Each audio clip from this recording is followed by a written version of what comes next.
할렐루야, 9월 28일 목요일입니다. 이제는 어느덧 9월 말이 되었지요. 여러분 기억하시죠? 내일 저녁부터 얼바인 베델교회 김한효 목사님을 모시고 가을 부흥회가 시작됩니다. 사모하는 자에게 하나님께서 반드시 크신 은혜를 베풀어 주실 것입니다. 오늘 주시는 하나님 말씀은 히브리서 13장 1절에서 3절입니다. 형제 사랑하기를 계속하고 손님 접대하기를 잊지 말라. 이로써 부지 중에 천사들을 대접한 이들이 있었느니라. 너희도 함께 갇힌 것 같이 갇힌 자를 생각하고 너희도 몸을 가졌은즉 학대받는 자를 생각하라. 히브리서 13장은 성도에 대한 권면의 장으로 히브리서의 결론 부분에 해당됩니다. 이제는 히브리서를 마무리하면서 작금의 시대를 살아가는 우리가 함께 생각해야 될 것이 무엇인지 묵상해 보고자 합니다. 잠깐 배경을 보면 히브리서의 원독자는 유대인들이죠.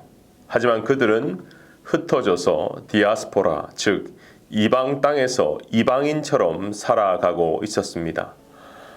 고향을 떠나 타향에서 동족과 같은 유대인이라는 공동체는 안정감과 소속감을 주었을 거예요. 그런데 오늘 보면 3절에 보니까 그들 중에 갇힌 자, 학대받는 자가 있다라는 것을 볼 때 유대교에서 그리스도인으로 개종하면서 유대 공동체로부터 추방을 당하고 심지어 핍박과 살해의 위협, 옥에 갇히는 그러한 현실이 된 것입니다. 만약 여러분이 미국 땅에서 외롭게 살아가고 있는데 이 한인 공동체에서도 오해를 받고 고초를 당해서 추방을 당한다고 가정을 한다면 얼마나 힘들고 마음 들 곳이 없었을까요? 미국 이민 초창기에서 한인교회는 이 보금자리였습니다. 신앙의 유무에 상관없이 교회 가면 김치를 먹을 수 있고 동포를 만나 언어의 한계없이 마음껏 속에 있는 마음을 대화하고 자신의 한을 풀 수 있었던 것이죠. 그만큼 이 디아스포라, 이방 땅에서의 한민족은 도움이 되었고 안정이 되었어요. 그런데 예수님을 믿는 유대인들은 반대로 외로운 이방 땅에서도 예수 믿는다는 이유로 유대 공동체에서 도리어 버림을 받게 된 상황이라는 것입니다. 그렇기 때문에 오늘 본문 히브리서 13장은 형제의 사랑에 대한 권면으로 시작하는 것입니다. 첫 번째 묵상할 것은 형제 사랑 곧 대접에 힘쓰라라고 합니다. 신방을 가면 우리 교회 성도들은 목회자를 그냥 돌려보내는 경우가 없습니다. 꼭 식사 대접을 해주시고 정말 사랑으로 섬겨주세요. 때로는 집에 있는 아이들 선물까지 챙겨주시는 아주 세심한 관심을 보여주시는 분들도 많이 보았습니다. 오늘 히브리서 13장은 형제 사랑하기를 계속하라고 명하면서 구체적인 실천 사항으로 손님 대접하기를 잊지 말라라고 권면하죠. 그 당시에 대표적인 손님은 순회 설교자였습니다. 지난 2주 전에 민형래 선교사님이 잠시 달라스를 방문하였고 토요일 날 또 선교 보고를 우리 교회에서 했죠. 우리가 이미 알고 있듯이 민형래 선교사님은 파키스탄에서 의료 선교를 하고 계십니다. 그런데 이제 미국에서 비자도 다시 갱신해야 되고 여러 가지 업무를 보기 위해서 잠깐 달라스로 오신 겁니다. 참 감사하게도 우리 교회 성도 중에 한 분이 자기 집을 오픈해서 2주 동안 섬겨 주셨다고 합니다. 단순히 밥 한 번 사는 정도가 아니라 선교사님이 아무 걱정 없이 지낼 수 있도록 사랑의 섬김, 말 그대로 손 대접을 하신 것이죠. 오늘 본문에서 두 번째 묵상은 이 박해받는 자를 생각하라라고 나옵니다. 여기서 박해는 신앙생활을 잘 하기 위해서 고난받는 사람을 의미하는 것이죠. 실제로 이 편지를 받는 사람은 유대교에서 기독교로 개종한 사람이었다고 제가 말씀드렸죠. 오늘 본문에서 생각하라, 이 생각하는 것은 계속해서 마음을 둔다는 것입니다.